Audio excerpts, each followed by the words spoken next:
out on vacation this week. And we are continuing to meet in a hybrid fashion while staff works on the logistics for in-person meeting fully. So thanks everyone for joining us. And first item on the agenda is public comments. And before we welcome our public comments, I just want to read a statement about public comments. The Board of Health provides the opportunity for the public to share their viewpoints and opinion on public health matters. It is not the practice of the Board of Health or agency staff, many of whom are top experts in their field, review, vet for accuracy or grounding in scientific evidence, or provide responses to public comments at Board of Health meetings. Opinions expressed by the public should not necessarily be interpreted as accurate if staff or the board does not challenge the perspective. So thank you very much. And Rita is going to be running logistics for public comment. So thank you. Sure thing. And we have 6 folks signed up. And I see the first, Ryan. I will make you a speaker and you will have 3 minutes.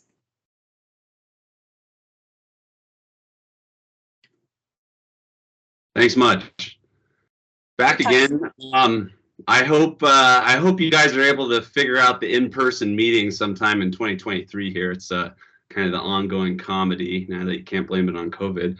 Anyways, just trying to connect. It'd obviously be nice to be in person rather than on Zoom. I do enough of these meetings. On that note, you know, you failed the community. Boulder County Public Health. You guys led with one sole focus, and that was utterly misguided. And I think we're seeing that come to effect now. You forced many people out of the woodworks that would have been fine just being on their own and being left to their own vices. But unfortunately, it's through kind of the charade of things that you imposed on the community, whether it was lockdowns, whether it was masks, whether it was just the inability to discern risk across age groups or across different health groupings, those that are healthy versus those that are unhealthy. So just an utter mess. So I'm here to just continually remind you, you let the community down. You forced a lot of unnecessary measures that were clearly not justified now. There's nothing quantifiable that points to them being effective. And I think you're seeing this whole thing fall apart, whether you look to Germany, whether you look to Matt Hancock in the US, whether you look to Austria and what's happening there, whether you look to Arden stepping down in New Zealand. You know, you cast these people that didn't follow your complete pharmaceutical schedule as outcasts, and they're ignorant and they must not know what they're talking about per your own study. That in itself is just diabolical. And just ignorance at its finest. I don't think that I've found a more discerning group that have really dived into the data all the way around, whether it's DOD, CDC, FDA, or otherwise, than folks I've spoken with. So to that effect, I welcome the opportunity to meet you in person because I find this ineffective.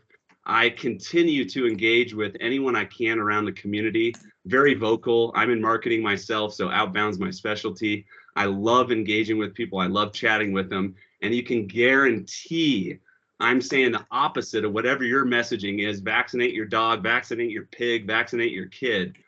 That's just a bunch of nonsense. 30 seconds. You're just paid for by the pharmaceutical companies. And I think you're seeing the cracks around the edges.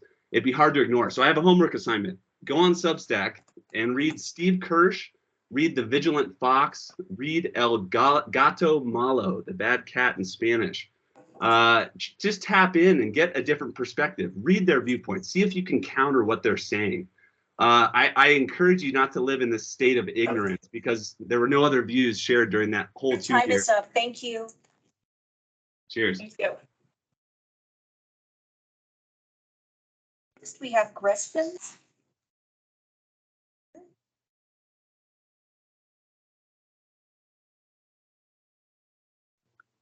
Yes, I'm on here. Can you hear me? Yes, we can. Thank you. Okay, so I have some questions for the Board of Health regarding the article, which is entitled Boulder County Targets Latinos with Fear Campaign to Get Parents to Vaccinate Young Kids for COVID, that was published in the Defender, Children's Health Defense. This is an organization run by Robert F. Kennedy Jr. My first question is, why did it take so long for the no-vax mandate group to receive the information they requested? My second question is, why were they being charged so much to receive this information? Also, how much money was paid to GoDot, the creative consultancy company, for them to advertise for you? I find the connection being made between wombats' square poop marking their territory and humans and vaccines very strange, bizarre, and quite frankly, disgusting. I also believe that using video games in this messaging is inappropriate. Do you have data that show Latinos don't know how and where to get COVID vaccines? I wonder if many Latinos find it insulting that you suggest they don't know how to access COVID vaccines. By now, is there anyone on the planet who really does not know how to receive COVID injections? You may not like someone's decision to not get vaccinated, but that is their decision, not yours. Is the Board of Health willing to accept no for an answer? Many people don't want COVID shots because they are not long-term safety tested and they were rushed to market. There is also a lack of safety data to justify giving these vaccines to children, and many people know that COVID injections are not safe, and they are especially unsafe for children. Many people regret taking the COVID shots because they have had serious adverse reactions. Many who have taken them are now worried that they will develop serious health problems in the future. So because of this, lots of people have regrets about ever taking the COVID needles in the first place, and many wished they had known all about, all the serious side effects and dangers of these vaccines before they ever took them. So I think the Board of Health should stop pushing COVID vaccines, especially on children. COVID vaccines are not safe, they're not effective. There's much information out there to support this, and one just has to look. VAERS, which you're probably familiar with, the Government Vaccine Adverse Event Reporting System, is a good place to start. I would also like to recommend the book Dissolving Illusions by Dr. Suzanne Humphreys, Disease, Vaccines, and the Forgotten History. 30 seconds. This book is an excellent resource into the history of vaccinology, especially for the Board of Health and the people who work at GoDot, because as GoDot states, we likely don't have firm answers on the nuances of the science beyond children's vaccinations. I hope some of you will consider looking into this book. Thank you. Thank you.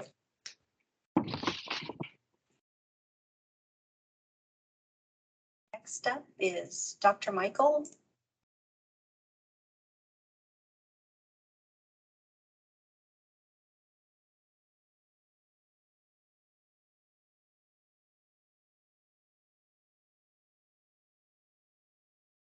Dr. Michael, are you on? You'll have to mute. Okay, how's that? Now we can hear you. Thank you. Okay, great. Thank you very much. Here we are again, parents, objecting to recommendations on health with the distinct feeling that the Board of Health, like the Boulder Valley School District Board, doesn't really care what parents think or have any give any credence to any input from health professionals, physicians, and scientists as you've received over the last 3 years. When I've testified at the State Assembly, for example, there is an opportunity for dialogue, which is at least gives you folks a chance at doing your job well if there is actual dialogue and having engagement with the community whose policies you affect. So, the fact that there's that dialogue is banned and there's no real way to interact with folks your decisions have an impact on really kind of guarantees that it's not going to go well. And that's certainly been true over the last 3 years. And I'm really concerned about this propaganda firm, GoDot, not really being much concerned about children's health and admitting they're not really aware of the evidence. But they're just marketing vaccines. Have you folks done an actual benefit analysis? In other words, what are the outcomes in this less vaccinated community? Are they actually sicker? Are they actually healthier? Have you even looked at that? So it appears that your concern, and I've been teaching bioethics for over the last 27 years, to thousands of health professionals. And so the whole informed consent ethic seems to have been abandoned, where people are not fully informed of the risks They're told of the potential upside, but not of the risk of these experimental injections. Remember, all masks and injections for COVID are experimental. Federal law prohibits the mandating of any experimental measure. And so, it's a shame that it appears to us that you're in deep denial of the evidence that clearly indicates that the COVID injections do not prevent infection. They do not prevent transmission and carry serious risk of injury.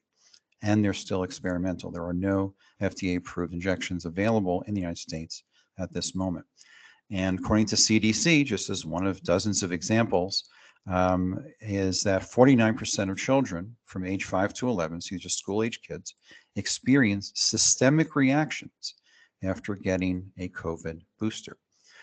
So propagandizing the public, making them imagine, which isn't true. Well, I'm sorry, how much? 10 seconds. Okay, so I would be, the main thing is to invite dialogue and actually invite a rational discussion of the issue. Thank you. Thank you very much.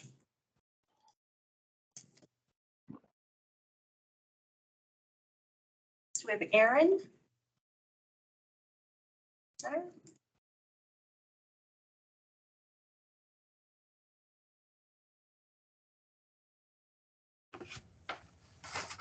Thank you for the opportunity to speak tonight. My name is Erin Meshke and I live in Boulder. I spend a lot of time following legislation at the state capitol and different things happening with the Boulder County Commissioner's Office, but have not kept up with the Board of Health meetings. After spending a large chunk of today catching up on past meetings and public comments, I have a number of issues I want to address, but we'll have to pick only two because of the time limit. You may only hear regularly from Carolyn and Ryan, but there are many others who agree with their monthly testimonies. I was aware that BCPH and the Board of Health were targeting minority populations for COVID vaccines last summer and fall, and had seen a potential for research about how to persuade skeptics, particularly Hispanic families, to give their kids COVID shots. This course of action disgusted me, but I have been busy with many other things, so wasn't following this as it went along. With core requests finally fulfilled for the No Vax Mandates group and the subsequent article done by Children's Health Defense, I felt it necessary to call out the actions of BCPH and the Board of Health, as Ms. Baczynski did during February public comment. This initiative wasn't about equity or equal access to some life-saving medicine. It was, in fact, the purposeful targeting of a minority group to be part of an experiment. You think you know better than the Hispanics in Boulder County because they aren't choosing your prescribed treatment. But I think any family, Black, brown, or white, who chooses to abstain from this COVID injection experiment is making the more knowledgeable choice. It is incredibly racist for a group of white privileged Boulderites, no matter what your training and experience, to do research into how to manipulate a minority group into doing what you want them to do. The science does not now and has not ever supported the vaccination of children against COVID. It's time to drop all the talk of pushing vaccines and boosters for anyone, including minorities and the elderly. These shots aren't helping. The more time elapses, the more harm and excess death is seen in their wake. This must stop. The other thing I want to take time to address is the online meeting situation. I saw that the board was meeting in person again, so I was shocked to find out my public testimony this evening would still be virtual. Starting in April, CDPHE will begin meeting in person again. They did not agree to do this willingly, as they should have, but after much petitioning from the Colorado Health Choice Alliance, using regulations in the SMART Act, CDPHE finally had to agree to go back to in-person meetings, so they were in compliance with the law. You, as the Board of Health, should initiate this process voluntarily and immediately, or concerned citizens will push to regain this necessary public format. There are many other things to address, like the involvement of BCPH in legislative matters, the creation of new offices for control that have little to nothing to do with health, and the position of BCPH and the Board of Health to keep clinging to defunct interventions, bad disproven medicine, and so-called research. A true scientist must always question what they see and be willing to throw out all old hypotheses if they are wrong. I urge you all to return to your true scientific roots so we can actually start to climb out of this mess instead of digging deeper. Thank you. Thank you very much.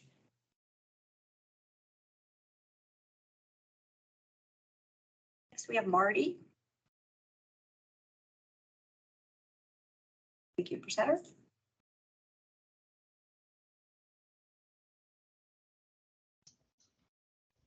Okay, can you hear me? We can, thank you. Okay, great. Okay, hi, my name is Marty Hopper and I live in Boulder.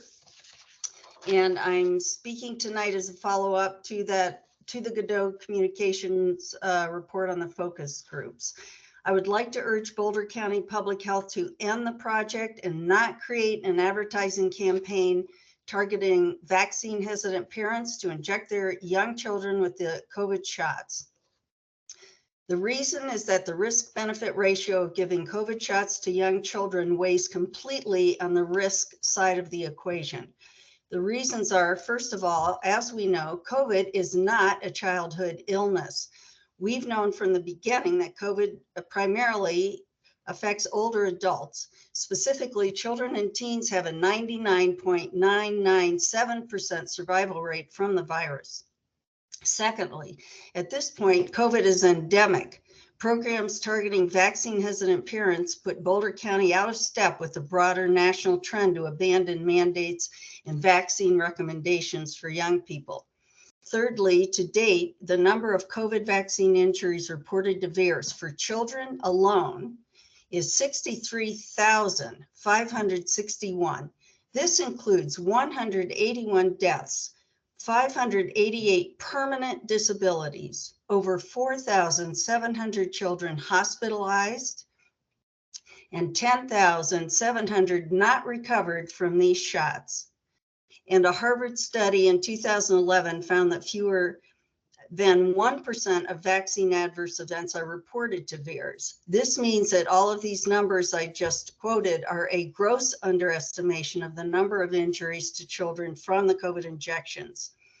Fourth, the COVID shots for children were approved for emergency use on June 17th, 2022, which is just 9 months ago. Therefore, by definition, there is no long-term safety data for these injections in children. And finally, the FDA, as you have heard, has authorized COVID vaccines for children under emergency use only. This means they are still experimental. The fact that the CDC has placed experimental injections on the childhood schedule is, in my view, criminal. I urge you not to follow in their footsteps and drop any plans for promoting these vaccines among young children. Thank you. Thank you very much.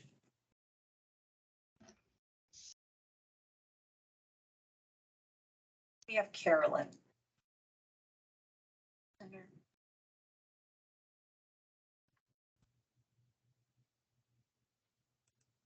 Hi, can you hear me? You can. Yeah, hi. I'm Carolyn Beninsky. I live in Boulder. I've submitted more detailed written comment with what I'm speaking about today, along with links to your website. Multiple federal agencies and programs maintain about a dozen databases to track the safety of COVID vaccines.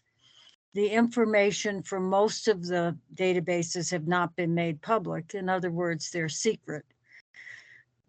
One database, the vSafe database, was set up by the CDC to specifically track COVID vaccine injuries. Kept secret until recently, it was only made public after a year and a half of FOIA requests and subsequent litigation by the Informed Consent Action Network, also called ICANN.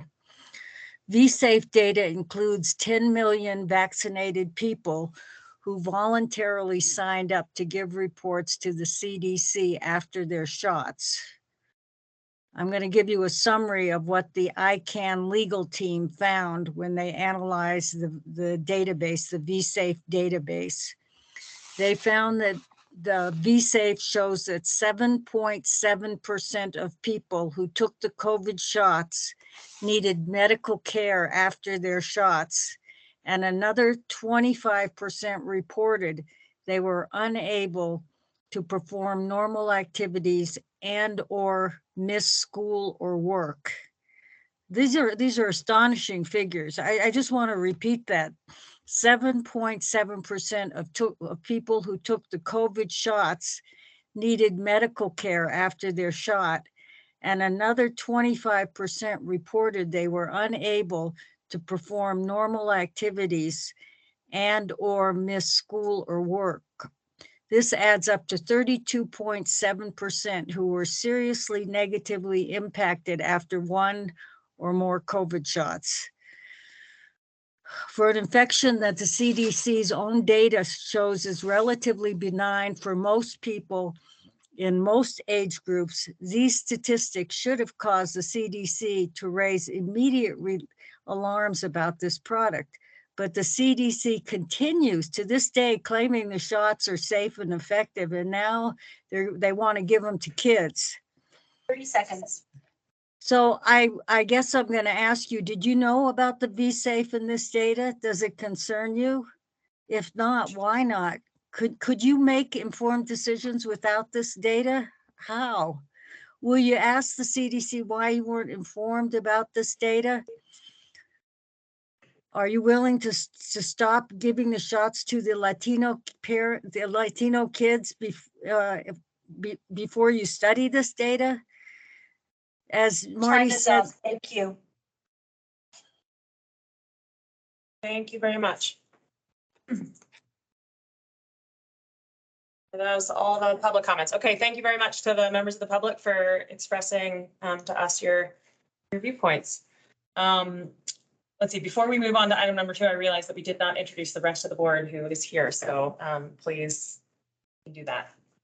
Brooke Harrison, board member. Cindy Hinman, board member. I think Landry was able to join us remotely. Okay, I think you're out there, Landry, on the internet. I'm here. Okay, great. Thank you. Okay, item number 2, approval of the February 13th, 2023 regular meeting minutes. This is Brooke and I move the minutes. I second. All in favor? Aye. Right, thank you. Item number 3, impacts of the end of the public health emergency. Good evening, Board of Health. Thank you for your attention tonight. We are going to do a review of the impact and responses to the end of the public health emergency, which is currently scheduled for May 11th. We were made aware of this decision in late January, and we have been talking with partners since then.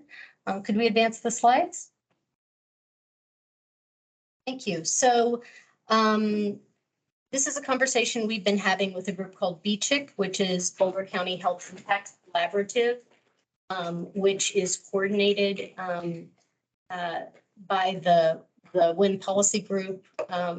And over the past couple of months, we've been looking at several areas of impact and how we can best respond to community health. You'll notice that BCHIC includes a lot of our healthcare providers, as well as community partners, the school districts, community foundation, and a few other groups.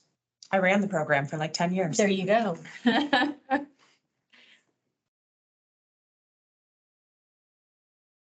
Great. So the Department of Health and Human Services Federal Public Health Emergency Declaration started in January of 2020. It's scheduled to end May 11th, and it was put in place as a whole of government approach by the federal government to really reduce the impact of pandemic mitigation measures and economic impacts on families and businesses. Some of the benefits that it is extended included free or subsidized COVID-19 vaccinations, tests, and therapeutics, access to healthcare that was automatic, based on automatic enrollment. So continuous coverage that affected about 1.7 million Coloradans, keeping them on Medicaid and CHIP Plus, as well as flexibilities for healthcare providers to use waivers such as telemedicine, to support provider reimbursement, et cetera. Measures that were taken to support folks to stay connected with their healthcare providers at times when it was more difficult for them to get access to that care. It also included housing stability measures. At one point, it included a moratorium on evictions. When the Supreme Court rescinded that decision, then rental supports kicked in high gear. to prevent people from losing the stability that housing provides. It also provided food security benefits and significantly increased food and nutrition benefits. So a lot of families that relied on multiple supports are going to see them end fairly quickly. And we're a little concerned about the secondary impact this will also have, not just on those particular supports, but also on issues like mental and behavioral health, child welfare. Some of the benefits have already started being pulled back, and others won't really be fully rescinded until the end of 2024. Next slide. So what we'll do is we'll just kind of take by turns some of the major categories in terms of what the projected impact is. And then in the second half, we'll return to those 4 categories and talk to you a little bit about how we're moving forward in different spaces. In terms of prevention and mitigation, public health prevention mitigation, including vaccines, testing, therapeutics, many of these supports will shift really from public health responsibilities to healthcare. Subsidies, supplies, and treatments will transition from being free to really being incorporated under insurance or different healthcare plans. As you all know, community mass testing closed in January, and the free at-home test kits will end by mid-May. There is a move to people will be able to purchase at-home test kits in pharmacies or within the healthcare system. Oversight of long-term care facilities will transition from the state back to local public health agencies. And the broad impact is that we're going to see an increased patchwork of supports, that because we're really transitioning a lot of this work from public health over into the healthcare system, the specifics of what people have access to could vary quite a bit. And so that's something that we just want to keep an eye on. Whether this is increasing inequities in access to services, particularly for priority populations. Lexi, will BCPH's vaccine clinics continue to provide COVID-19 vaccines? Yes, and I'll talk a little more about that in a second. Thank you. Next slide. So Medicaid enrollment is a particular concern. During the pandemic, Medicaid enrollees had guaranteed enrollment. Even if their income or other eligibility factors changed, they remained enrolled. As of mid-May, that will no longer be the case. Boulder County Medicaid enrollees as of February 2023 are about 67,000 in the county. It's estimated that between 23 and 42,000 in Boulder County are at risk of losing their continued Medicaid coverage. It's also estimated that between 30 and 60% of current Medicaid members are likely to be automatically renewed through ex parte if all of their information in the system remains up to date and they remain eligible. And it's about a 2-month review process to get that notification of re-enrollment. So this is not a quick process. It's taking a lot of careful planning by an awful lot of community members to make sure that we are getting the message out and that we're supporting people to ensure that their information is up to date so that they can be eligible for that ex parte process. And if not, then they will have to be picked up on the back end to with a more burdensome enrollment process. Just to note that this is only for Medicaid. It does not include the CHIP Plus program, but it felt like it was useful to give you a sense of some of the numbers that we're working with in the county. Next slide. Yeah, so income impact on housing stability. So this includes rental supports, homelessness prevention, and support to the unhoused. These supports started in March of 2021, largely using ARPA funding. They became especially important after the Supreme Court struck down the eviction moratorium. The county's emergency rental assistance program, or ERAP funds, are expected to be dispersed fully by late March. So we're almost through all of those rental supports. But they really did help to minimize economic-based evictions over the last couple of years. Over $18 million of rental assistance to over 2,500 households has been dispersed since March of 2021. And we worked closely, HHS in particular in Boulder County worked closely with the Longmont and Boulder eviction prevention programs. We are beginning to see evictions rising again, with the February numbers exceeding pre-pandemic rates for the first time.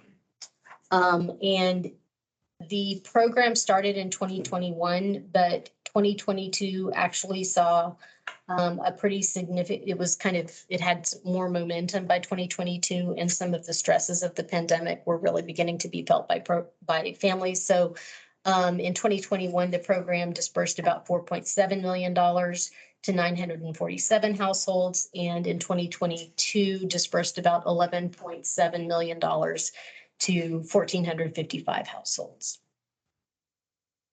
Okay. Our third category is nutrition supports.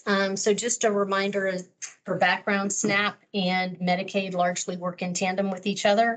Eligibility for one often is connected to eligibility for the other. SNAP is an income-based benefit for the general population. It has a lot of flexibility on what the food options are. WIC, on the other hand, it can be you can be eligible for WIC on top of SNAP. It is intended to be more focused on meeting nutritional needs of growing children and pregnant women. And so foods tend to be a little bit more prescriptive to be in terms of being limited to healthier foods. It serves pregnant and postpartum women and infants to age 5. Income is based to 185% of the poverty level. And WIC enrollees also receive nutritional counseling, a guided health approach, growth measures, breastfeeding education, and nutrition education. So as of January 23, Boulder County had about 18,000 SNAP enrollees, and on average, with the stand down of the public health emergency, SNAP enrollees will receive about $90 a month less per person, which is pretty significant, $360 for a family of 4. And especially concerning an elderly couple's benefit would drop from receiving $281 a month to just $23 a month, which is profound given some of the economic challenges facing low-income elderly populations, as well as challenges with transportation or connectivity. That's a quick question. You bet. So how the reduction, does that put them back to pre-2021 levels? Yes. So, and it's not inflation adjusted? That's a good question. I think, and does your presentation have some information on It that? touches a little bit on that. The Thrifty Food Plan was increased in October of last year to somewhat adjust, but I'm going to touch on how the consumer price index kind of undervalues what food is actually costing. So I'll talk a little bit more about WIC too. Our WIC clients are largely impacted through their Medicaid eligibility. Those two pieces are tied together quite often. And if clients are not in the auto renewal program and they have a changed address or information, they could easily lose their benefits. Even if they keep WIC benefits, they're projected to lose an extra $9 to $11 a month for kids and $25 to $49 a month for adults at the end of September. So there's a waiver to extend the supports to the end of September. So in total, it kind of drops from $35 a child to $25 a child, and from about an average of $85 per adult to $40 to $50 an adult. We are getting calls from folks wanting to get back on WIC, but our caseloads are pretty full at this point. We don't have capacity. Okay, Sorry, Yeah. Lexi, so that's a That's county administered program with federal funding. That's right. It's our BCPH WIC program. Yeah, that's right. So we are also concerned about some of the ways that these changes are going to create some vicious cycles in terms of really increasing family economic stress, increasing mental health stresses, generally increasing health inequity, encouraging substance use disorder, and putting further stresses on child welfare. So these are not obviously things that were directly supported by the supports, but this is all connected. It's all a cycle. And some of these really important community supports are likely to have a larger impact on areas of community health that are secondary impacts. Okay, so what are we doing in response to this? Next slide. So Boulder, and this is, I want to be clear that this is not a comprehensive list. This is a list that we could put together based on conversations that we've had with partners. So there may be some other things that are happening in different departments, different municipalities, et cetera. But this is what we have been able to collect to date. In terms of public health's role in prevention and mitigation, we will, of course, continue to follow statutory requirements for communicable diseases, including providing vaccinations, which we were required to do by the state. The state will also continue to provide mobile vaccination buses. Our COVID vaccine clinics will be integrated into our usual clinics. We will stop having COVID-specific clinics, but we will begin to integrate offering those vaccinations into our usual childhood vaccination program. Who's paying for the vaccines at that point? If the federal government subsidy goes away? For the vaccines themselves? Yeah. Well, we have funding to continue to do this work through April of next year. Including, is Boulder County now going to have to purchase those vaccines? I have not heard that. Let me ask Indira about that. I have not seen that in her budget. And we will, as I mentioned, the state will stop providing oversight of long-term care facilities, and that responsibility will revert back to local public health agencies, including us, where we'll be focused on outbreaks and those most at risk. In April, Indira will be here to give a deeper dive on what our next iteration of the endemicity plan is, with a lot of details in this space. Okay. Okay, in terms of healthcare access, we have some amazing partners in this space. HHS, Clinica, and SLUD, and CCHA are all working on data, communications, and outreach to help community members re-enroll or to enroll in Medicaid, CHIP Plus, Medicare, employer-sponsored insurance, and insurance through the exchanges. HHS is taking a particular leadership role and providing support for community members that would like to enroll through Connect for Health Colorado. They have some additional staff that will be coming on board to help with that re-enrollment process. Boulder County Area Agency on Aging will also be supporting individuals to enroll in Medicare. And Clinica is projecting that across their service area, which includes but isn't limited to Boulder County, that they will be able to help. They expect to help about 23,000 individuals enroll, which is significant. There is an upcoming event to help connect with the community about how to re-enroll and how to make sure that you have that ex parte automatic re-enrollment process fixed if you are still eligible. That will be next week.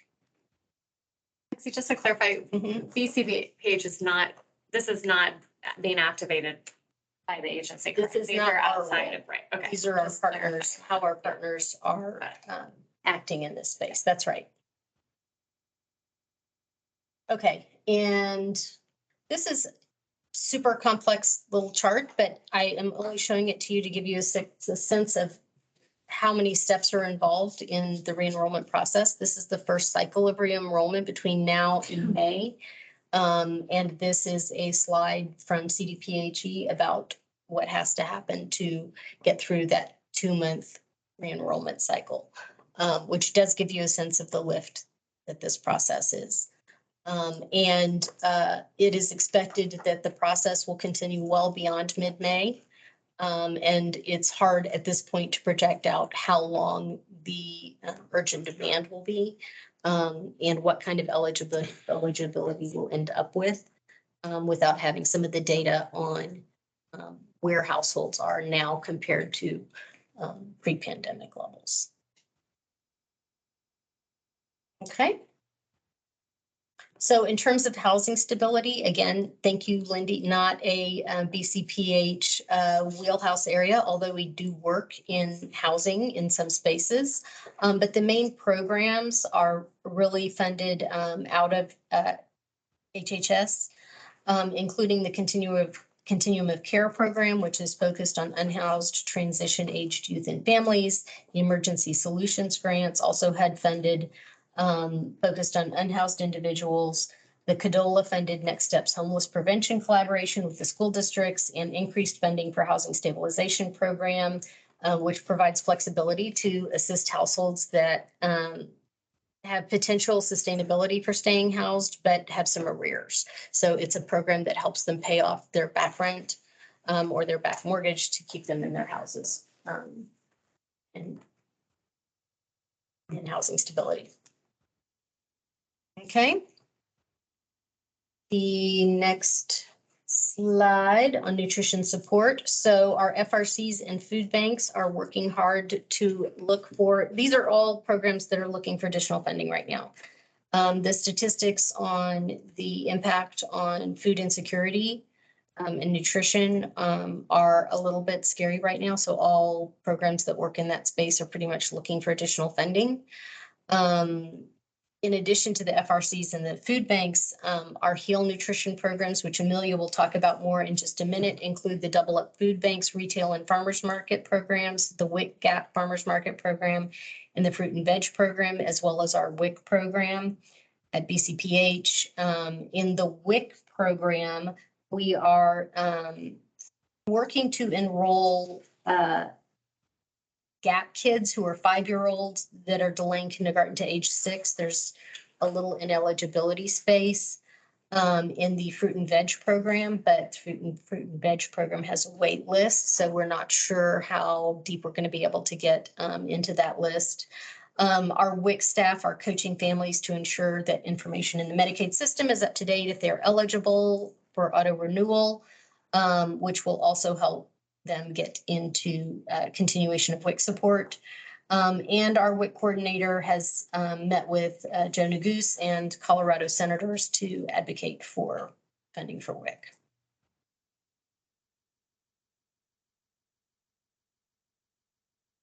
Okay. In terms of those secondary impacts that we mentioned, you all know that we are moving into a pretty heavy focus on mental and behavioral health.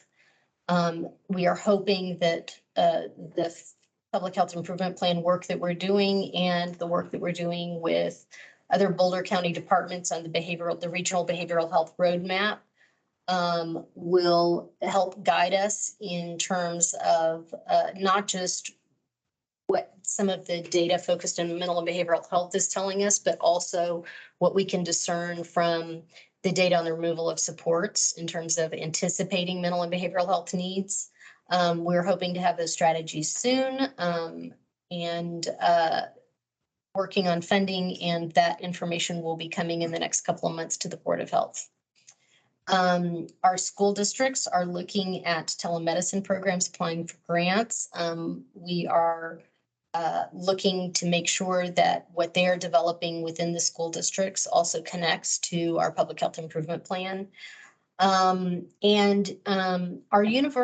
also hoping that the universal home visitation program that was launched in the fall will be able to provide connectivity to some of the supports if there's funding available, so that families that are losing supports will kind of be proactively reconnected to them, particularly if they have infants in the house. That universal home visitation program is evidence-based to demonstrate reduction in child welfare needs. So we're hoping to track whether that remains the case in these strained times with some new dynamics happening. The Universal Home Visitation Program, as you all know, it launched in Boulder, and we are prepping to launch in Louisville in the next few months and in Longmont by early summer, we hope. Can you just quickly clarify what the telemedicine programs are for the school districts? So those would be opportunities to provide telemedicine support to children in the schools with providers. So the kids actually, you know, we don't have school-based health clinics in Boulder County. A lot of counties do. We don't have that here. So this would be a mechanism for providing extra support to kids who are actually doing it out of the schools. We have lots of nurses in our schools, but we don't have clinics themselves. And some schools do partnerships with our FQHCs and like dental aid and come into the schools and do some care too. So I will mention that there are a couple of challenges that we're seeing in these spaces, including general workforce recruitment, retention, burnout is really challenging right now. You know, a lot of hiring new folks requires training, but we have this urgency of time right now. So moving as quickly as we can, that impact has less impact on Boulder County Public Health than it does on a number of our partners, particularly healthcare providers and partners who are working on additional hiring for enrollment to get them hired and trained quickly. I think the other real challenge that we'll see is just a general increased patchwork for prevention and mitigation and all of these measures. It's you know, the public health emergency did provide a certain amount of uniformity and ease of access. And as this public health emergency stands down, I think it will be much more challenging for folks to get the direction that they need to find the right resources, the right time, the right place. So in just a second, Amelia is going to take a deeper dive with you on the Heal Nutrition programs in particularly. You can go forward. Sorry, one back. I did want to thank the Win Health Group for the policy updates and the analysis, and BCheck and its partners for the coordinated community approach. This is a heavy lift that is we found ourselves engaged in pretty suddenly on top of everything else that's going on. But happy to answer any questions that don't relate to the Heal Nutrition program that Amelia is going to talk about in a sec. I think also for the Medicaid, it's showing 1/3 to 2/3 will lose coverage. Has there been any analysis beyond that estimation to see how many will then have employer-based medical coverage? Because a lot of the Medicaid, opening up Medicaid came from people losing their jobs and not working. So how much has that shifted now in the last 2 years as people become employed again? It's hard to estimate how big the impact will actually be because 1/3 to 2/3 seems scary. Yeah. Agree. I don't have the answer for you, but we can look it up and get back to you on it. See if there's something out there That's also a huge, 20,000 to 47,000. It's a big range. And I mean, we struggled with Medicaid churn as a community and as a state before this. I mean, the eligibility was increased because of the public health emergency. And so that's one of the things I'm really interested in is like, what indicators are we looking at that'll help us understand what the impacts of that are? And I think it's also going to be a little difficult to suss out because they did increase Medicaid eligibility through the public health emergency, but then a lot of people weren't accessing care anyway. And so people are losing eligibility. And I would think that if I'm pointing at Landry, the FQs are gonna be on the front lines of seeing that impact, because whether or not Medicaid reimbursement is going way down for what folks are coming in for and what the outcomes are looking like because of decreased Medicaid coverage. It's gonna be a mess. Yeah. Yeah, I think just to clarify, I don't think, Brooke, if somebody had employer-based coverage, that would be first, that would be. I'm saying primary. if they lost it and then Yeah, they came into the But they Medicaid wouldn't show up program, on Medicaid today if they had if employer-based they coverage. accepted it, Right. but they might have just stayed on Medicaid. And it's because they weren't being evaluated in the same way that they will be in Yeah, May. I don't know how much, So I I'm would just guess curious that's not a how large many. percentage of that number, but I think most people that churn off will go to the exchange because they need non-employer based coverage. And there are subsidies of it, it's subsidized coverage up to a certain point. So there is support through the exchange community as well. But it's always a churn issue with Medicaid, and this is just a very pronounced churn because so many people are churning off at the same time. But it's something we are constantly managing too on the insurance side. So, yeah, it's and just continuity of coverage, right? Like what you had before under Medicaid versus what you're going to get when you move off is concerning, and especially around things like behavioral health and the level of services and supports you might be getting, or it may change.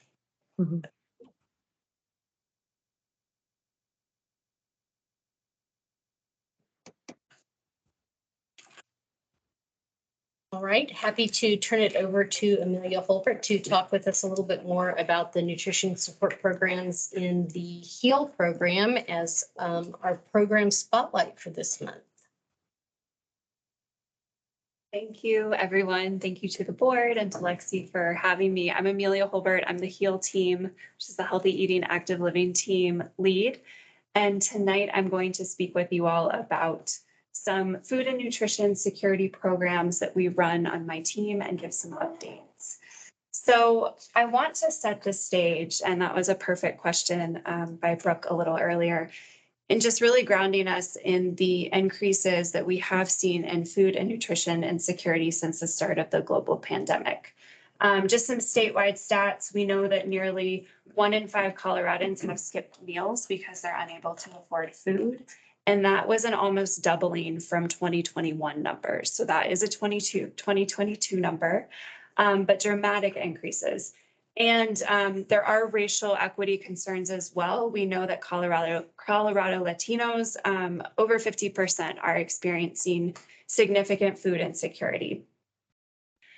So I want to also now turn to this issue of inflation. So some areas of the economy are experiencing maybe some decreases in inflation. Food costs are not one. They are continuing to rise, and prices over the last year have increased about 11% for food. But what I want to share is that looking at that consumer price index number for food as a whole actually doesn't tell the full story about who is experiencing the greatest burden of food inflation. There's kind of this inflation inequality going on because the consumer price index is based on an average of all food items.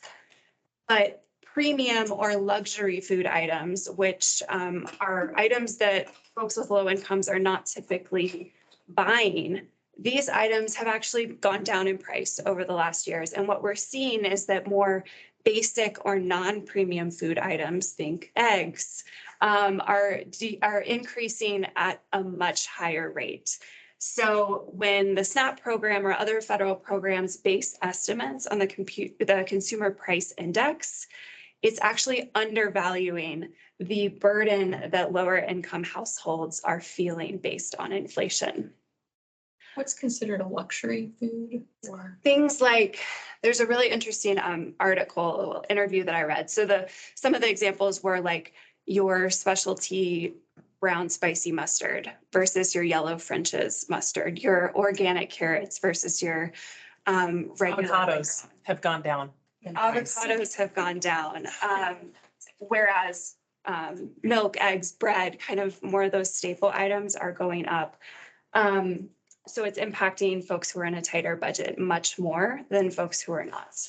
And do maybe you'll get into this, so just move me along, but the driver for those price increases, because I know like eggs, there's a real reason that we're Right. seeing egg prices go up because they've had an actual issue on the farms with the chickens. Right. And chicken meat is also much more expensive as a result. So because they have less supply. So are there different drivers of those prices, or is it all sort of just uniformly going up due to inflationary reasons? Right. I think the egg one is very specific and Yeah. there's a lot more going on. Yeah. I think even before the pandemic, we've seen these luxury premium items start to dip.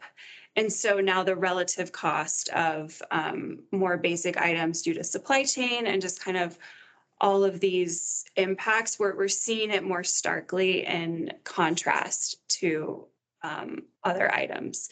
I can't think of any examples in particular. I don't think it's a uniform kind of increase, but folks are just feeling it more in their wallets. Yeah. But potentially the underlying driver of those increases may be different depending on the product itself. Yes. Yeah, I think so. Yeah. Okay. Thank you, Dahlia. We're already on the next slide. Oh, sorry, go back one. So Lexi touched a bit on just SNAP in general. I just wanted to also highlight some numbers. So this map takes us from January 2020 all the way to mid last year, just showing the increase. And I think I heard right now we've got around 18,000. So that kind of tracks with where we were mid last year.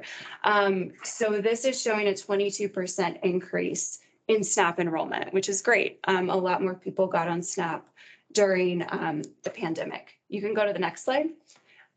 This one shows SNAP benefit dollars issued. So because we were in the federal emergency, households were getting a lot more SNAP dollars, which was really great and really helped at that time kind of ward off these impacts of pandemic, inflation starting, and just all of the struggles that families were facing.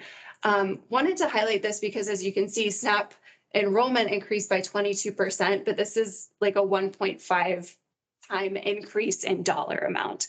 So now that we have the emergency declaration ending, there's going to be a very large drop in the amount of money that families have for food. Supplemental programs, which I'm going to talk about, our partners at Family Resource Centers are going to see huge increases in the need. Well, talking about, we're providing a lot more through SNAP and other benefits, which then tracked with the inflation. This might be beyond your purview, but when we roll this back, we could see inflation lower. So I guess, what is the, do we know, like, is there a gap that we'll have to cover? Or are we looking to change the program entirely in perpetuity? For federal programs? Mhm.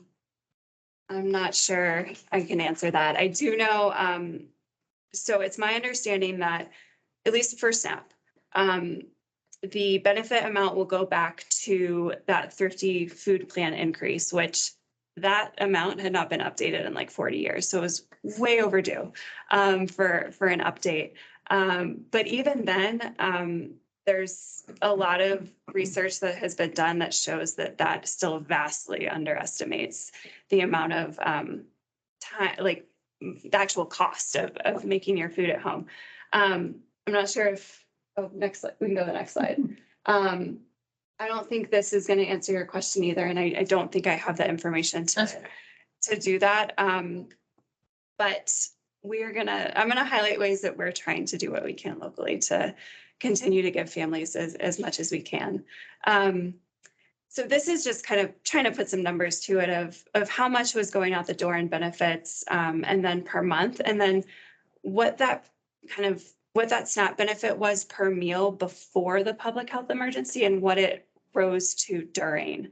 So I did the math and it doesn't quite go down to $1.36, but it goes down pretty close to that amount. So it might not be a full reduction to pre-pandemic max allotments, but it's certainly a significant reduction. I think the stat that Lexi gave was we anticipate about $90 per month per person. as an average Reduction. reduction. Yeah. Next slide. So I'm going to walk you all through 3 programs that my teammates and I support here at Public Health. And I'm going to talk about why we started them, why we thought they were important, how it benefits the community, how this type of program is unique, what we're seeing now in terms of need, and then what direction we want to go in. So the first program to highlight is our Retail Double Up Food Bucks program. This is a program for households that already have SNAP. And so it's a supplemental fruit and vegetable incentive program, encouraging SNAP households to purchase fresh fruits and vegetables because then they earn additional dollars to buy more fresh fruits and vegetables. This one is unique because it is the largest SNAP doubling retail program in the state of Colorado.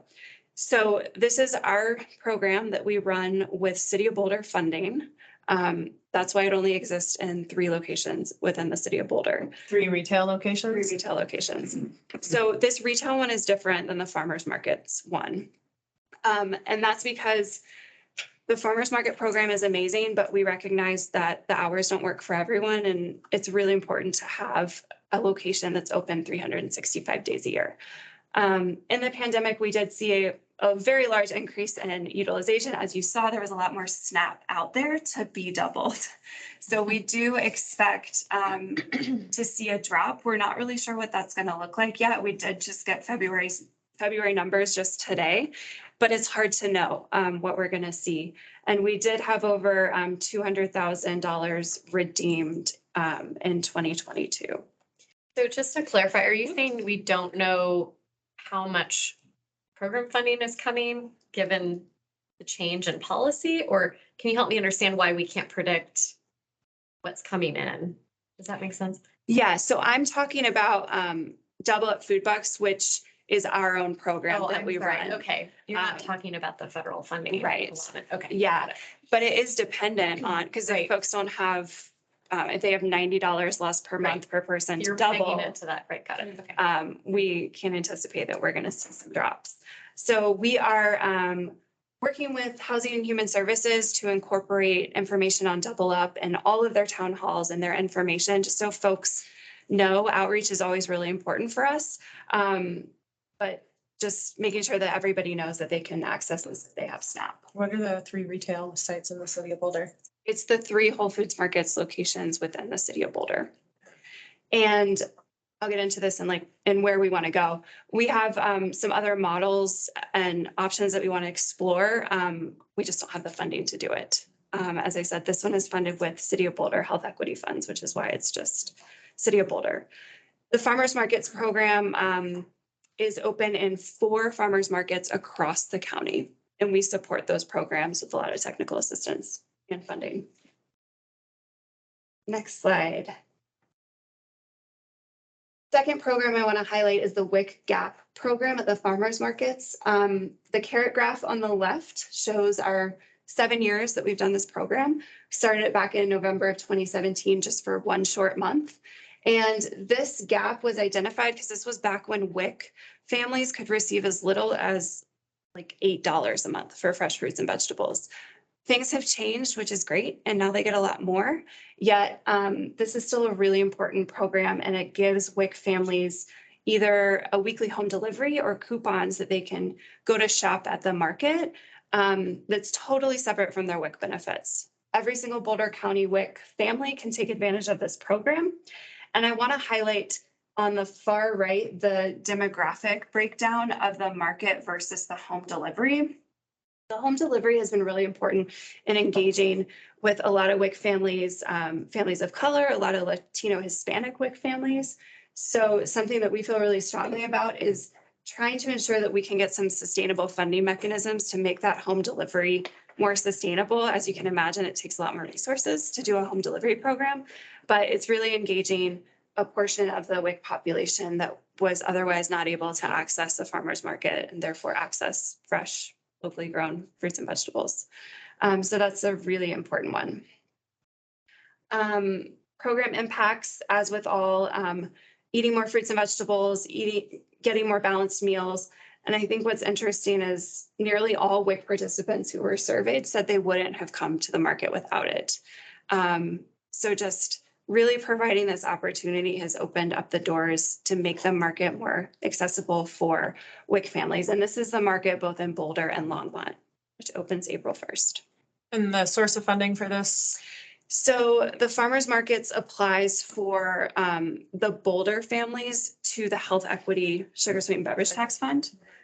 Every other Longmont Human Services Fund provides a little bit of funding. And then we at my team utilize sustainability tax funding countywide to support every other county employee. So it's a Nice. patchwork of lots of different funding sources. There's also some statewide funds that I just heard that they got from Colorado Department of Agriculture. Great. It's always a guessing game, but each year the program continues to grow, which is really great.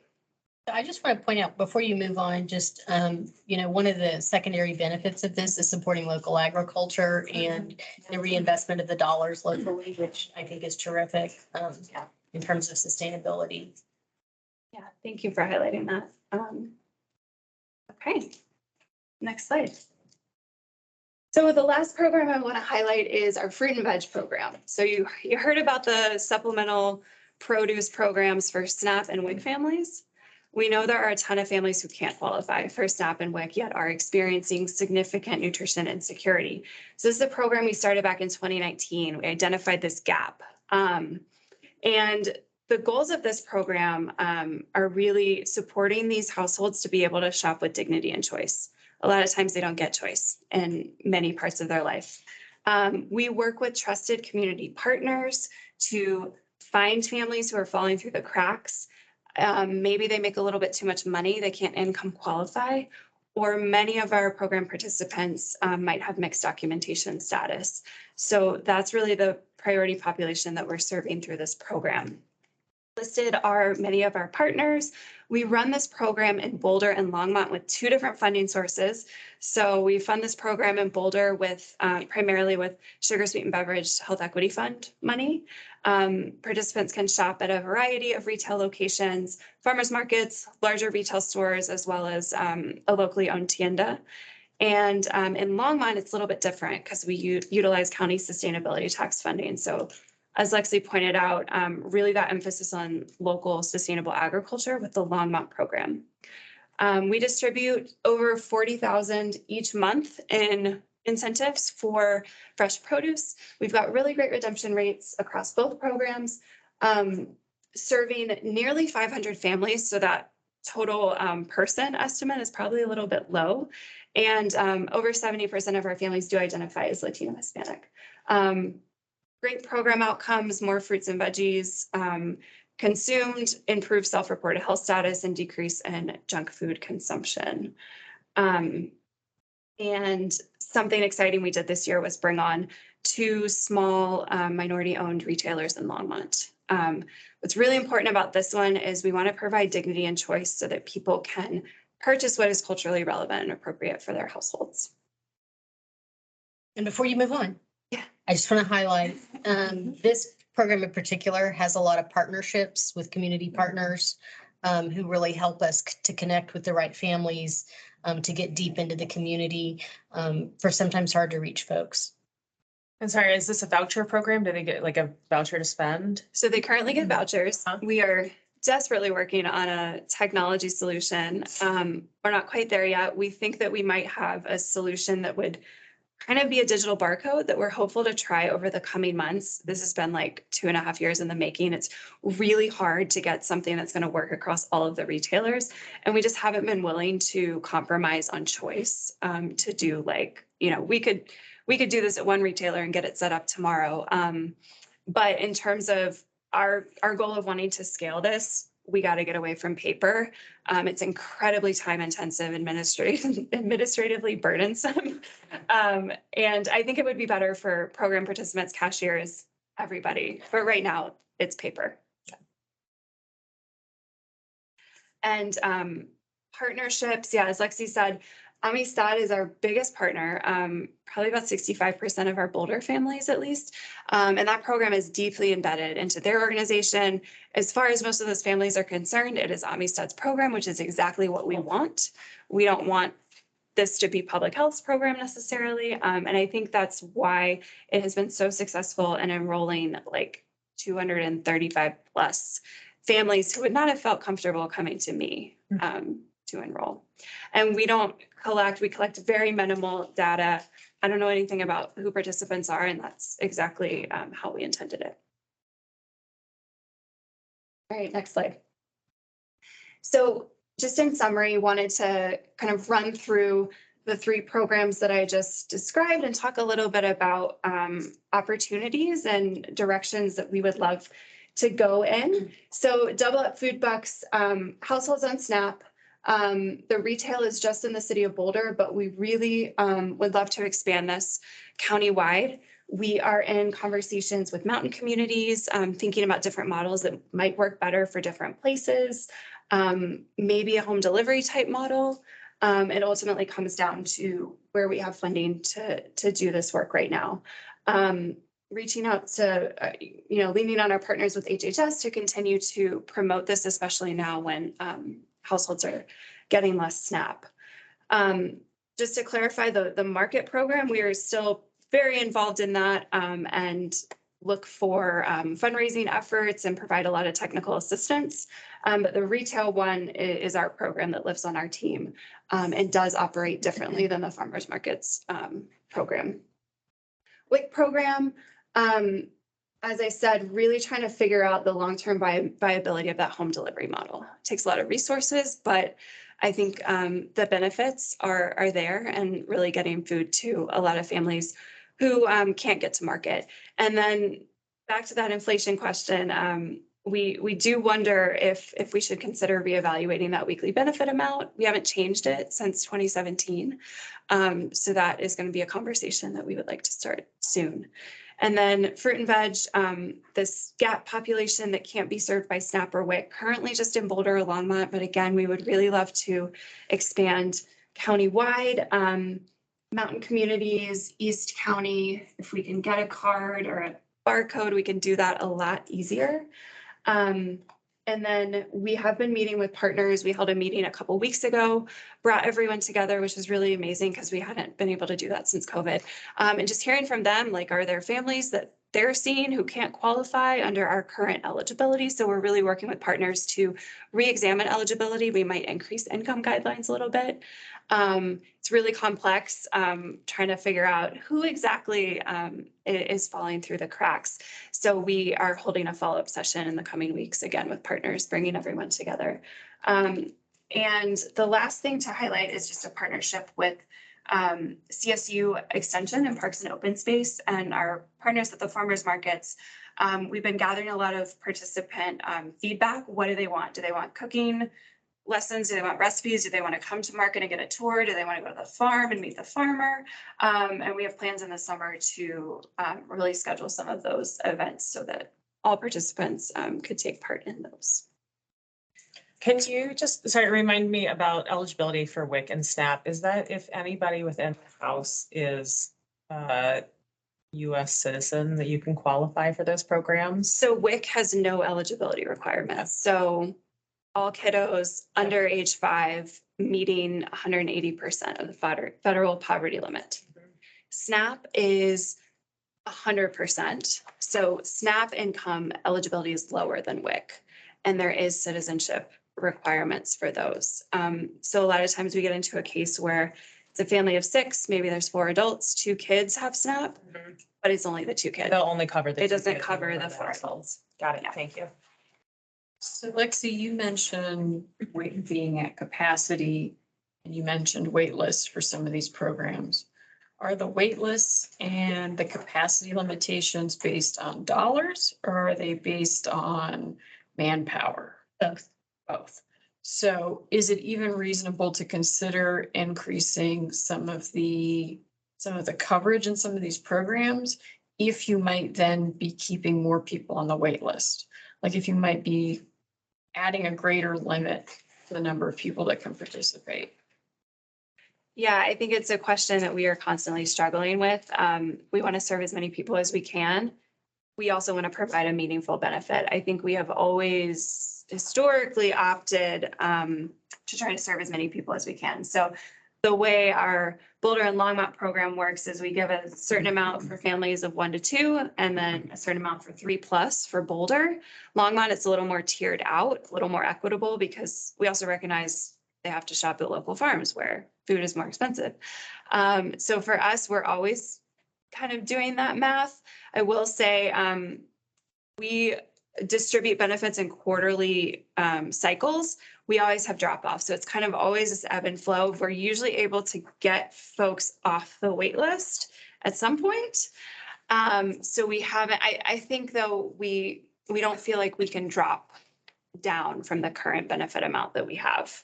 Yeah, I was only asking about the balance between increasing the benefit versus Yeah. bringing more people in off the wait list. And that's why we haven't done it. And that's for fruit and veg, for WIC.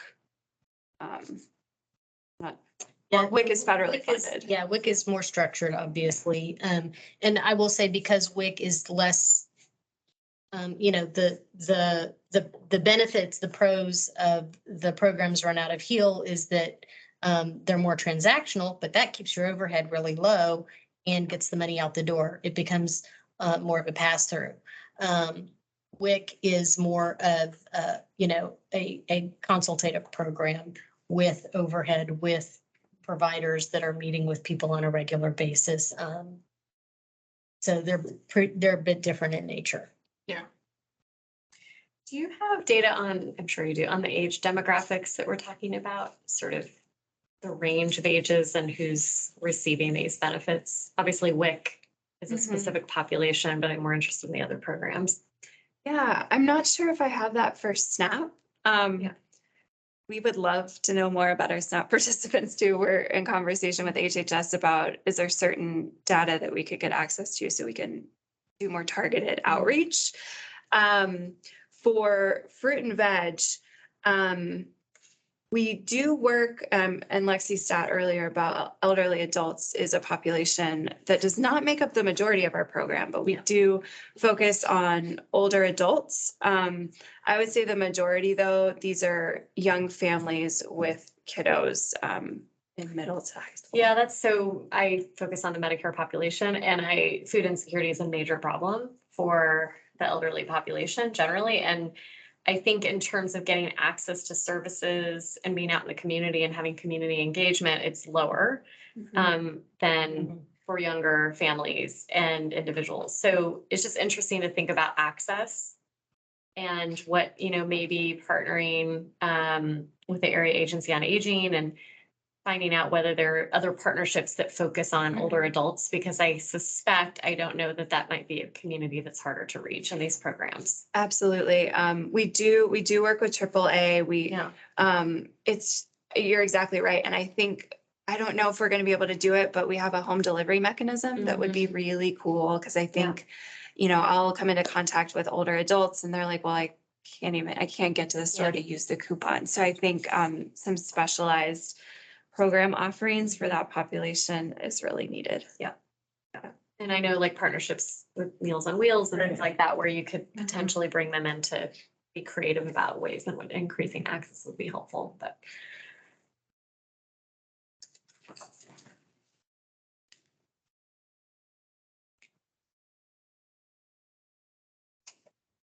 Thank you. Question? Yeah, this is great. Thank you.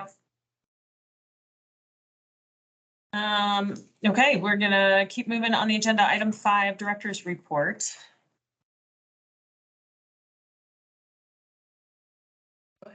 I was just going to draw your attention to something a little bit unique this month, which was we started to crowdsource some of our staff's leadership responsibilities and roles, local, state, national levels, and also some of the awards that they've been given over the past year, just as a way to kind of celebrate accomplishments, even in challenging times. And I was really, I was both pleased, and as I was looking through it, I could, just off the top of my head, come up with more that I knew were out there that we hadn't collected, so we'll probably be circling back around on this one. But in addition to just kind of celebrating our staff and recognition of their achievements and of their leadership, we're also going to be using those lists to reinforce our equitable leadership initiative. One of the things that we're finding with the equitable leadership initiative is that we often get notification of opportunities too late to be able to do our internal process that really kind of gives folks an opportunity and kind of lifts. It's the same problem we have with funders, right? When you only give us a month to respond, we can't effectively engage the community in some of these conversations. So really just trying to get longer lead times to promote equity in processes as we move forward. So that'll be also a way for us to strengthen that program. And I'm happy to I know there was a lot of content in this month's director's report on a whole lot of issues. So happy to answer any questions you all have. I have a couple of questions. So the Marshall Fire, it looks like the air monitoring is coming to an end, except for, I think, in the Boulder Valley School District. I'm just curious if we've had any public input on that, concerns raised. I don't have a good read on that issue and how people are responding to ending that program. So we had a couple inquiries. Joe Malinowski, Environmental Division Manager. I think some concerned citizens, same folks that were worried about the cleaning of the schools right after the fire. I think they latched onto this too.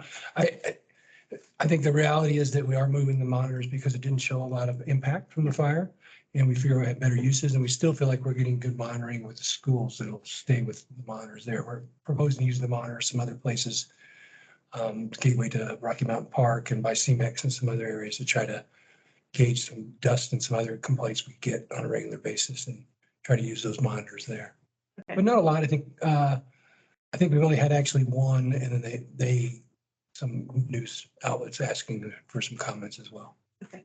Unfortunately, there was an op-ed written in the paper yesterday that the person who wrote it had misinformation, thought that we hadn't been monitoring, but we think that confusion came about because we had set up over a dozen monitors last year, and we were just transferring 4 of the monitors to the responsibilities of the schools going forward. We think that probably they misinterpreted that as looking like we were just starting to do monitoring at the schools when that's been there in place for a year. Yeah. Right. You're just transitioning more of them to, yeah. Okay, that's really helpful. And then Radon Awareness Month. I was just curious sort of what we've done in terms of community education on that issue. I didn't personally see a lot there. And so I'm just, curious how we outreach to the community on that issue. I will follow up after the meeting, give you some information. I know that we've done some things where some small things like working with school kids and they get prizes for doing, like a drawing of how to deal with radon, but I know we do more than that. So I'll get back to you. Are there publicly available radon kits to test your house? I know you can buy them at Home Depot and, other places. No, we used to give them out. We just don't have those. We used to get them from the state. And we don't get those anymore.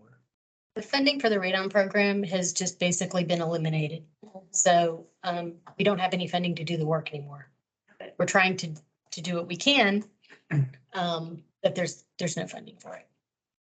Yeah, it's a tough one because it feels so important given it is the risk of see this folding into our more of a healthy home program. Yeah, there's a lot of issues that are in a home that we don't necessarily have funding, but I think by putting it together, whether it's radon or even the meth issue or lead or mold, we get a lot of complaints about mold, those kind of things. We think by putting those together, and having, I think it'll just create some efficiencies because we do get a lot of inquiry from the citizens. Yeah, and if they're like community partners that do hold, like I know in our neighborhood, we have a radon kit that you can pass around, like neighbors can request to use it. So if there are community partners that have resources that could be listed in some sort of kit that is offered to people that inquire, like your community groups that. I also just wonder how much awareness there is. It's a very unique issue to this area of the world. And people may not even understand that it's a risk living here. Okay, and then one last question. Sorry, it's Sure. really I'm seeing workload increasing under water quality for permitting, et cetera, and challenged by that from a staffing perspective. Is there anything any mitigation plans in place to support that? Yeah, how are you thinking about it? So we really do need to have a couple extra staff to deal with that workload because it is quite a number of programs we expect. The hard part is it's probably not going to be over the next 2 or 3 years. Yeah. So it's a little bit harder to use fees to cover those. But we are going to make a request to the county. If there may be some Marshall County funding, there may be some leftover fee from the building permit folks that may be able to fund some of this as well. But it is an issue, and Lexi's very supportive. She knows about it, and we've been talking about it, and we have a plan to try to request a couple more staff. So. Okay, great. And in fact, Aaron just put out a request to hire, is hiring right now for one position that's funded through sustainability funding. So poco. Oh, well, Thank you. you're welcome. Couple questions. One, just clarification. I might have missed this in a previous presentation, but in the endemic plan, it says a shift from priority populations to priority settings. What is the difference? So priority settings are mostly going to be things like your long-term care facilities, where we're going to be really focusing in on outbreaks and geographic spaces of high risk. Got it. Okay. And then the other question is, I very much appreciate the inclusion of the executive summary for the state and LPHA discussion. And, you know, very much focused on the communication gaps between the state and the local agencies. And then it also had the modernization of the statewide data systems in there. But what it didn't include, and what I really wonder if it's happening, I would assume it's not happening at the local level because of just the access to data and a manpower issue.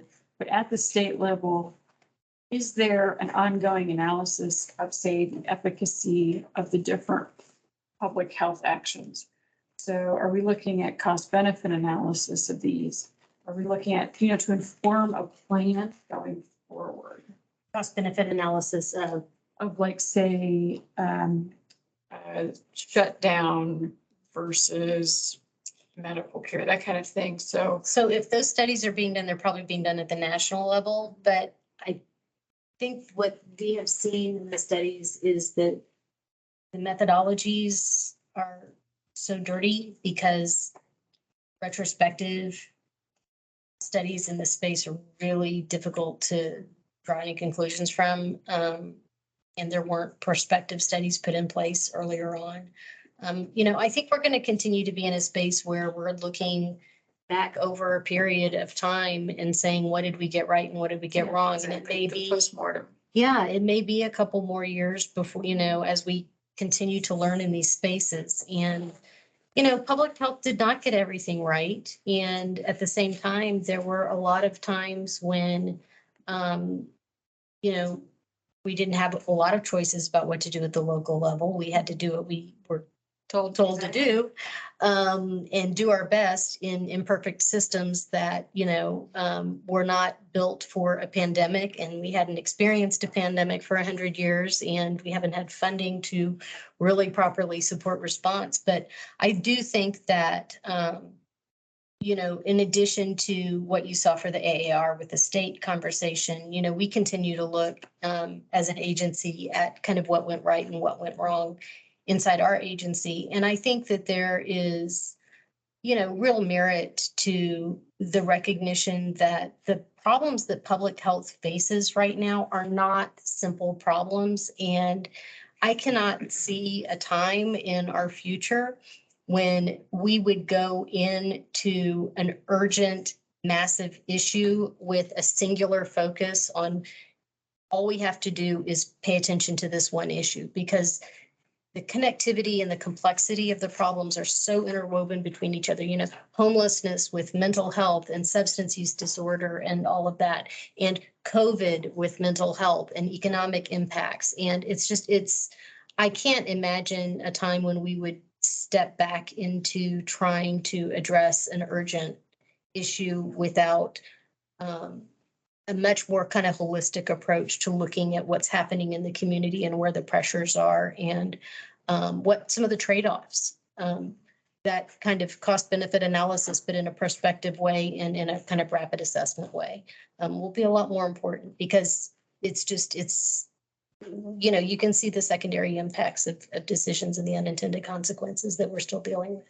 Yeah, I'm just curious how the state planning is working then around that. Specifically, I don't know, but I'll check it out though. So do you think the state will then just follow a federal program that is plan that is devised, or that's just my curiosity, is outside of the local versus state communication issues where the bigger analyses being done and the bigger planning picture happening, I guess. Yeah, it's a good question that I don't know, but I can definitely, I mean, there are a number of areas that the state's working on right now to try to take stock of what's happening in public health, from workforce studies and, you know, the mass resignations that we saw, which I'm happy to send you another article we came across the other day that was just devastating about how much turnover there has been, include specific to Colorado. And you know, how do we strengthen our systems and our infrastructure and get into a place where we're much better prepared for the kind of flexibility, workforce flexibilities that we need and funding flexibilities that we need to be able to respond to something like a pandemic or another, you know, urgent emergency that could come up. But I will definitely follow up with you on kind of, you know, the collection of state studies that are happening these days, from public health transformation to the workforce study to all of it. I feel like you're much more optimistic than I am, Lexi, that we wouldn't be sucked back into a very narrow response. It's You know, hard. from a, Right. I mean, not that it would be a fault of Boulder County Public Health specifically, but I just think that we are so reactive in so Yeah. many ways. Let's That, yeah, so, I mean, to Better Brooke's point, learning. I do think it would be interesting, you know, one of the strengths, I feel, of this community going through pandemic response was those relationships built with partners like the Chamber of Commerce and the university and the school district, and having some reflection locally on, you know, are there things that we all agree went really well, or are there things that we would make changes on? And as a board, I think it, you know, we haven't had a chance to really reflect so much about, you know, some of the decisions that were made at the board level. What other information we would want to take forward if we are facing that again?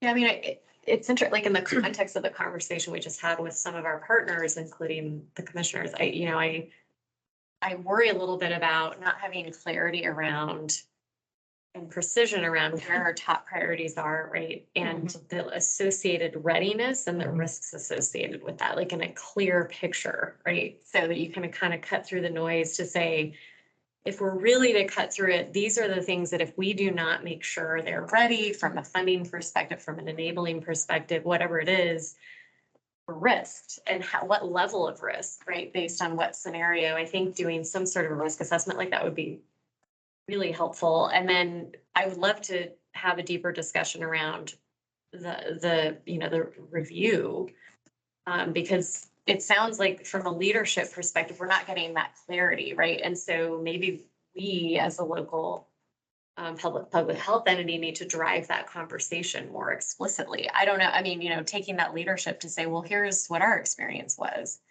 And because I think if we're going to start to talk about funding and prioritization, that's where that clarity really needs to come through in my mind. And I certainly do not want to be on a board of health and feel like there's areas where they're just imperative, right? That we're funded and ready, and we're not. Right. And So, I think what you're talking about is the work that we're trying to Yeah. get to. yeah, It's what I know we're you are. talking about. So just I supporting and augmenting that.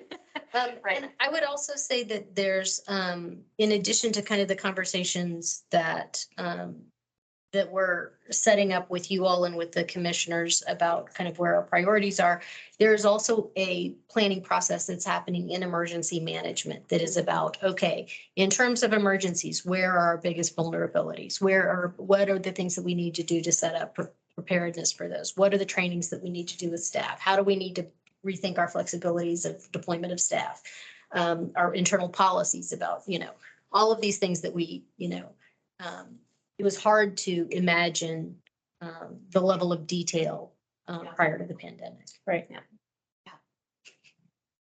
And I think it's a really honest place to say, this was an experience that none of us anticipated, and there were things that went well and things that didn't, and now we are better prepared, right? And we will make sure that that's documented, understood, and then lives into perpetuity. So that we anticipate the next, whatever that is. And whoever's serving on a board of health at that point also has the wisdom. Yeah. Yeah. Experience. Let's just hope we don't get too distracted by something else while we're getting this situated, right? Yeah. Any other questions on the director's report? No, okay. Thank you, Lexi. Item 6, old and new business. No, looking around. Okay. Item 7, adjournment. And there it is. Thank you very much. Thank you. Excellent test. Thank you, everyone. You have a good night. Thank you. Thank you. Thank you, Landry.